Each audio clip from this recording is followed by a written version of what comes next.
For more than 60 years, Brits have been sold the dream of a new paradise life in Australia. And in Brisbane and the Gold Coast, more than 85,000 were born in the UK. They're drawn to the paradise beaches, lush rainforest, and the lure of exotic wildlife. This week, we'll meet Lorraine from Surrey. This is alive. Her husband Marcus and daughter Sky. I really hated it when I first got here. We'll follow Londoner Mark as he becomes an Aussie citizen.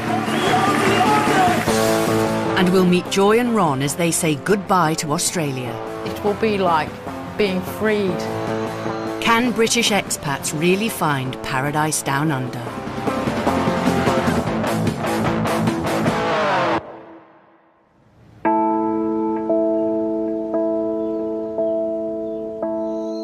It's 4 a.m. on January 26, Australia Day.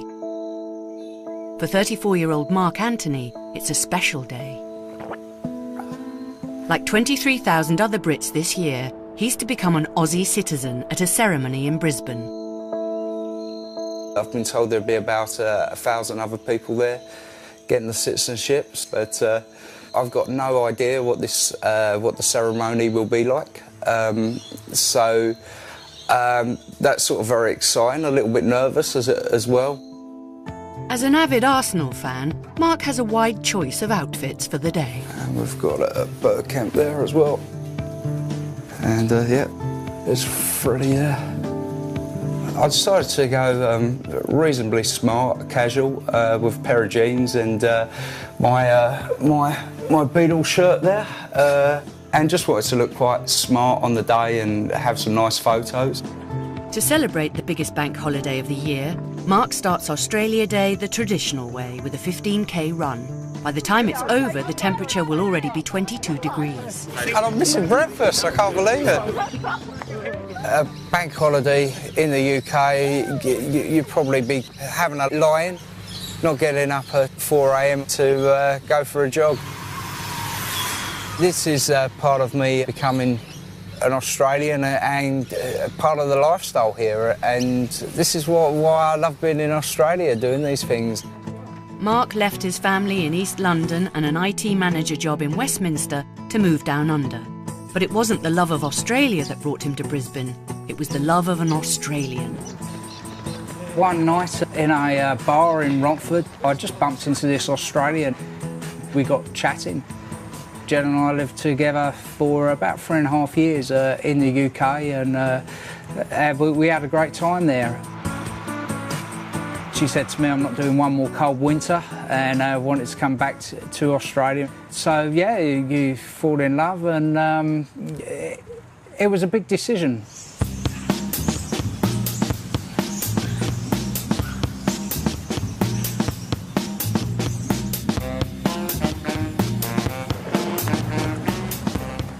That one, that's a keep. Newly arrived Poms, Lorraine and Marcus live with their 14-year-old daughter Sky. Mayonnaise isn't coming out. This is really annoying. A year ago, they left their home on a Guildford cul-de-sac for a £650,000 waterfront house on Queensland's Gold Coast. For their Australia Day, Lorraine and Marcus are celebrating in time-honoured Aussie style, with beer and a barbecue. We're going to have Australian music. We've got some dodgy ones in there like Waltzing Matilda and Kangaroo Down Sport. There's 7 Australians coming, so we're flying the English flag and the Australian flag because we started Australia Day. Australia Day celebrates the arrival of the British in 1788. Is that beautiful? But they came for a very different reason from today's expats. And what is Australia Day? It's the first time the 11 convict boats hit Australia. So you're celebrating us Poms coming over. It's wicked. You flew here, we grew here. We weren't going to come here originally. We were going to go to Portugal, weren't we? And then we decided the language barrier would be too difficult for Sky. So then we looked into Australia and we talked about it. I agreed on principle. And before I knew it, Marcus had paperwork arriving through the door. For builder Marcus and accountant Lorraine, it took 4 years of retraining in Aussie qualifications to get a residency visa. it's not the only reason why leaving England has been difficult. I really hated it when I first got here because school was horrible because obviously I didn't know anybody. So, like, they already had friends where I had nobody, and I just hated it when I first got here, and I did want to go home. It's hard when you first move over. You've got no furniture, no clothes, no nothing. You don't know anybody, and then it hits you. I'm on my own. I can't phone my best friend and say, pop round for a cup of tea, and it was hard. Once you get yourself out there and make friends, then it starts becoming, yeah, I can handle this. Yeah. How's the cricket go? Love you, man. If you live out here, you have to conform to their way of life, and like you have to live the Aussie way, which is outdoor. It is Barbies. It is enjoying life. You have to do it. You have got to make the effort to meet friends. When you meet other Poms who haven't made that effort, they're the ones that go back. The golden beaches and 300 days of sunshine a year aren't enough for all British expats. Of the 30,000 that arrive in Australia every year, 1 in 5 will return home. Tickets are booked. We've had the shipping agents in. Containers basically been ordered. It's an open house where really anyone and everyone can sort of attend. It's not pre-planned. People can turn up at the door. They can be walking past and see the signs. So it's really an open house for people to wander around, have a look and see if they're interested. Okay, now this is a very large media room. So you know the modern day Wii games and you need a bit of room? Yes. Okay, this is perfect. Salesman Ron and ex-hairdresser Joy moved to Australia 20 years ago from Staffordshire and have found making lasting friendships difficult. We've lived here for years now and I couldn't tell you the name of one of the neighbours. It's hard work, really. Yes, it is. Friendships. It is, yes. Keep friendships going here, it's hard work. I mean, we've got really, really close friends here that don't even send you a birthday card. Yeah, you know, or Christmas card. Silly things like that. And that's what we've often said, you know, there's so many shops that sell cars, everyone sells cars. Who buys them? Because we never receive any of them, so we think that's really odd. And the Christmas cards we do get come from the UK. Yeah, and the birthday cards. Which is funny, you know. Through here you can see the canal. Okay. Joy and Ron's house is not on the waterfront. The properties that are easier to sell in this area are right on the canal. These houses are probably $1.2, $1.4 million. Would we want one of those? No, it doesn't really interest me. And I don't really want to be on the water because you get eaten alive by mosses. You know, come 4 or 5 o'clock at night and I have to spray up everywhere. Couldn't sit here at 5 o'clock at night. I wouldn't be able to keep still. You can have your barbecue here, you can set it up. It's my fault that I'm here. I should have chosen not to come. And that the fact that I'd made this promise to Ron that I would actually come because this was his dream. That's part of a marriage, really, isn't it? It's got this homely feel, but it's also very stylish as well. It's not real, is it? Even though Joy and Ron's house is mosquito-free, it's been for sale on and off for 7 years. They've now dropped the price to the equivalent of £465,000 and are more desperate than ever to sell up and move back to the UK. Had a lot of interest, but now is the time they have to get to the UK. Really, we're quite open to seriously low offers, put it that way, you know.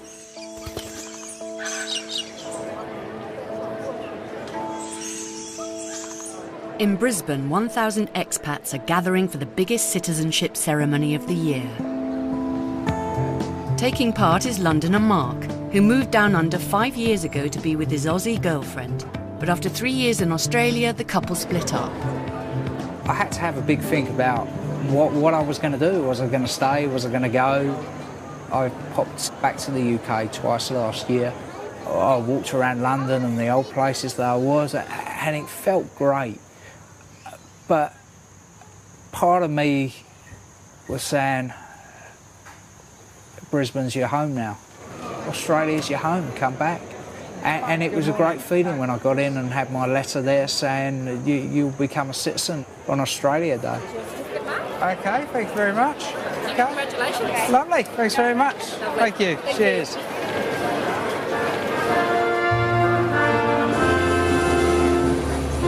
Australians, oh let us rejoice, for we are young and free. Mark will keep his British passport, but Aussie citizenship means he can vote, live in the country permanently, and finally be able to call himself an Australian.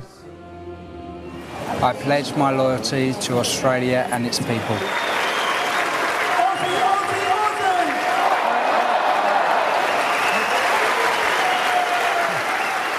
A bit emotional, actually. I didn't think it'd bring tears to my eyes but it did. I just couldn't help but well up a little bit. It just feels really special. Yeah, very good. Hey, Bert. Thanks, mate. Yeah. Well done. Truck's coming down, right? With his immediate family back in London, Mark has invited some friends along and a distant cousin who emigrated in the 60s. I'm very proud of him. Yeah, very proud. Thank you. Means a lot. Yeah, very proud. Good night, Bruce. With his citizenship, Mark can now permanently join the 22 million people who live in this vast country, which is 31 times the size of the UK.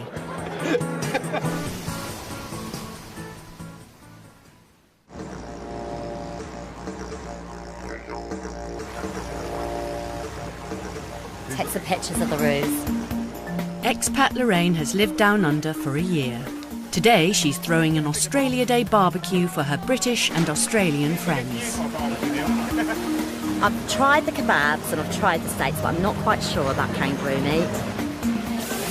Even though it's supposed to be the healthiest meat going, I'm just not quite sure. It's like eating Skippy, isn't it? We grew up with Skippy on our TVs and no, not sure. I've tried crocodile. That tasted like chicken. Hey, look at that, look at that. Back in England, all we ever done was work, pay our bills. So we were working to survive. Here, you're working to enjoy your life. Out on the breeze, on the waterfront, this is the life. I enjoy that. The water is coming in the boat, everyone. You might want to move to the back, sweetness. What with me? You sure? Yeah, because I'm fatter. This is what happened to us in Noosa. We started sinking.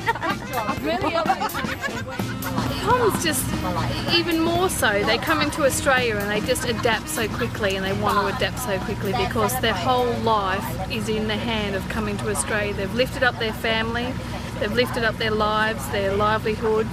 They've left their homeland and they've come to Australia. And that's a big thing to do. So I think when they get here, they give it their all. You have to come out here with that open mind of you're not going to come over here with your English conservative behaviour. No. Because the Aussies won't tolerate that. No. They will not have us being up ourselves or too posh. We are called the polite nation. Apparently we say please and thank you all the time. Well, you've missed that boat. Yeah. Who, me? I'm an Aussie now. But for some, Australia Day is nothing to celebrate. Om Mani Padme Hum. After moving to Australia, Joy became a spiritual healer.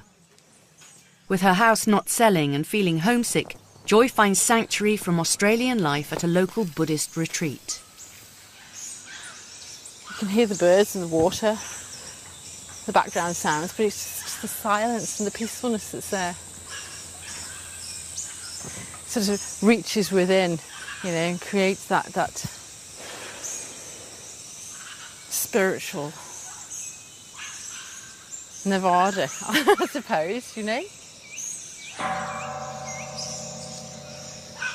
I feel the energy from the earth, and I feel as though it feeds me. In England, I feel fulfilled by it.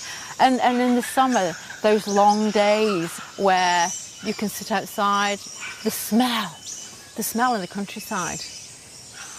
Here, it's very rare that you connect with those senses of smell. Here, you would think there'd be an abundance of smell because there's so much foliage around us, but there's very little. I come from Stoke-on-Trent, and people say, oh my God, you don't want to go back there, do you? But the people are unbelievable, and the spirituality is oozing. It's the boredom that affects me most because there's nothing to do. There's really nowhere to go. The cultural side of places, I'm used to going to the local theatre, you know, so there isn't a local theatre really. It's very mundane sort of life. But there is culture of sorts if you look for it. One of Brisbane's cultural highlights and its most popular Australia Day sporting event is a trip to the races. Cockroach racing? I mean, really? Yeah. Normally you just stamp on them, don't you? New Aussie citizen Mark has come down to try his luck, but it's not quite a bank holiday game at his beloved Arsenal.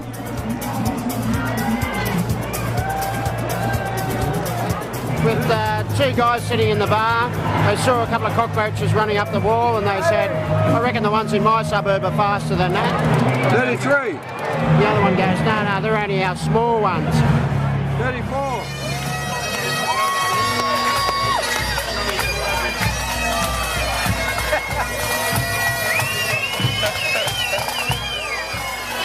I think number 6, Tony Adams, Arsenal, number 6, that's the one. Are you ready to cockroach race? In 3, 2, 1, race!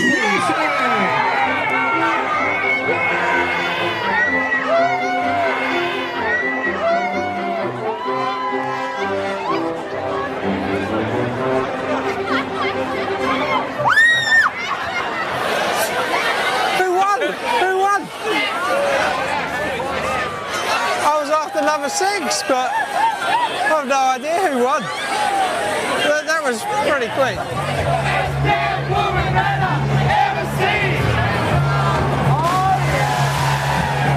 Australia Day is huge and it is a celebration of what they're about and they love their culture.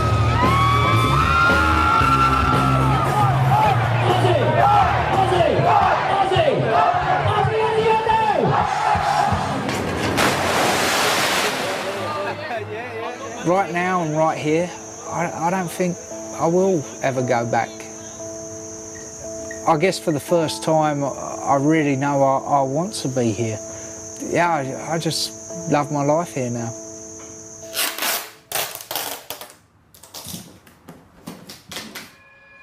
With no prospective buyers for the house, spiritual healer Joy is trying to oust any negative energy. You can hear the distortion there where there's still a blockage.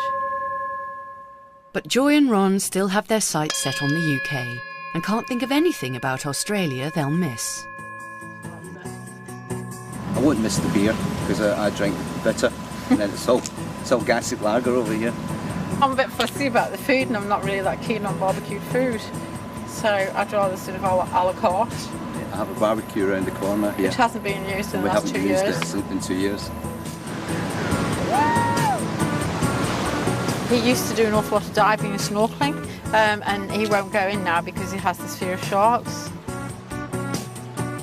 Everyone says a snake stands still and it won't come near it. I've never seen it. That's absolute garbage.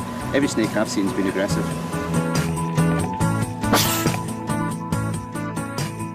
But overall, you're pretty excited about going back. Ecstatic. Yeah. Yeah, pretty excited about it.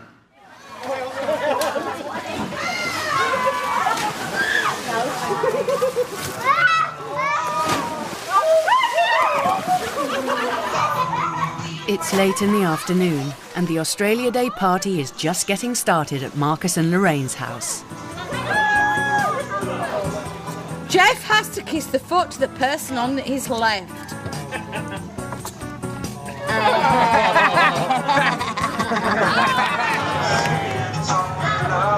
No, I won't play it because I've got to drive to work tomorrow morning. And Queensland Police Service are very good at doing random breath tests. And yeah, it's not so good. Oh my god, some of the games they play, it's like you have to say certain things like after every game. Like one of the rules is say in my pants after everything. Hair was just lost in my pants. I don't know if this is a good thing or not, in my pants. You have a safe trip, guys! In my pants! Yeah. We've always looked at life as we've got one chance. So we've got to live our lives as much as possible now, because we can't rewind, we can't stop it, it's going. So we do want to experience as much as possible. Even if things went wrong for us out here, we still would not go back to the UK. We'd end up somewhere else, definitely, but not the UK. I have had a wicked day. It's been what I expected in my pants. How would you like to spend 14 nights in the beautiful Gold Coast of Australia? We'll be sending one lucky family of 4 off to stay in a gorgeous beachfront apartment in Surfers Paradise. You'll be sent on an exciting outback adventure, get up close and personal with the animals at the zoo, and be given £5,000 spending money. To be in with the chance of winning this trip of a lifetime, all you have to do is answer the following question. What is the famous landmark in Sydney? Is it A, the Eiffel Tower, B, the Opera House, or C, the Statue of Liberty? To enter, call 0901 29 39 123. Calls cost no more than £1.03 from BT landlines. Calls from other networks may be higher and from mobiles will be considerably more. Or text A, B or C to 88444. Texts cost £1 plus 1 standard network rate message. Red button viewers can enter by pressing their red button now. You can also enter for free at itv.com. Entrants must be 18 or over and lines close at 10 a.m. on the 20th of July 2011. Entries made after closing time will not be counted but may still be charged. Next time, there's trouble in paradise when meter maid Zoe, backpackers Kim and Ryan, and retired Marine Daz are caught up in Brisbane's worst floods for decades. In a matter of 6 hours, it's absolutely crazy. It's like being in a war zone. Everyone's lifetime possessions just scattered. But in somewhere like Australia, I didn't expect to see this. Will it wash away their dreams of a new life down under? I'm telling you, in a friendly way, that if you hear from Lucy, you will call me. I don't need to know where she is, just that she's okay. Do you understand? Yes, not everyone is willing to talk when a woman's disappearance leads Barnaby to a worrying sect in Midsummer Murders next. And tomorrow, having disappeared years ago, there's help for a long-lost family at 9 o'clock.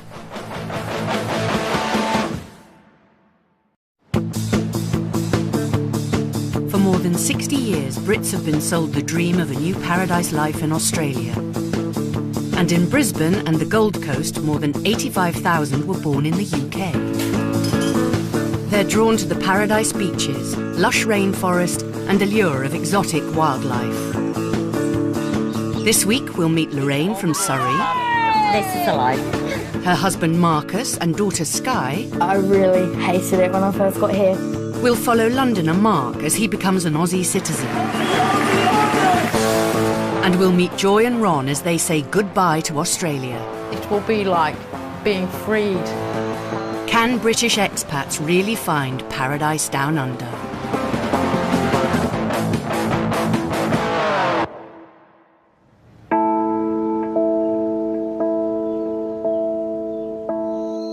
It's 4 a.m. on January 26, Australia Day. For 34-year-old Mark Anthony, it's a special day. Like 23,000 other Brits this year, he's to become an Aussie citizen at a ceremony in Brisbane. I've been told there'll be about 1,000 other people there getting the citizenships, but I've got no idea what the ceremony will be like. That's sort of very exciting, a little bit nervous as well. As an avid Arsenal fan, Mark has a wide choice of outfits for the day. And we've got a boat camp there as well. And yeah, it's pretty. I decided to go reasonably smart, casual, with a pair of jeans and my Beatles shirt there, and just wanted to look quite smart on the day and have some nice photos.